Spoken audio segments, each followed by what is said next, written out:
मैं ये नहीं कहती कि उपीड़ सिर्फ मेरे घर में ही बनता है। उपीड़ तो सब लोगों के घर में बनता है, लेकिन बनाने का तरीका सबका अलग अलग होता है। अस्सलाम वालेकुम everyone, welcome to my cooking channel. मैंने यहाँ पे एक कटोरी रवा को अच्छे से भून लिया है। प्याज और हरी मिर्च को भी रफली यहाँ पे मैंने कट कर लिया है। और कढ़ाई में 2 से 3 बड़े चम्मच तेल डालकर गर्म होने के बाद 1 चम्मच जीरा, 1 चम्मच राई और कड़ी पत्ता और प्याज डालकर अच्छे से ब्राउन कलर आने तक भून लेंगे।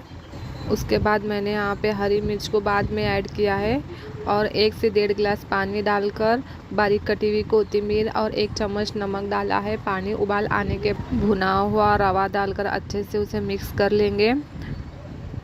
बहुत सिंपल उपमा रेसिपी है और इंस्टेंट बनकर तैयार भी होती है और ज़्यादा मसाले भी नहीं लगते हैं। आप एक बार ट्राई ज़रूर करना। अगर मेरी रेसिपी आपको अच्छी लगती हो तो प्लीज़ एक लाइक, शेयर और सब्सक्राइब ज़रूर करना और दुआओं में भी याद रखना। अल्लाह हाफिज़।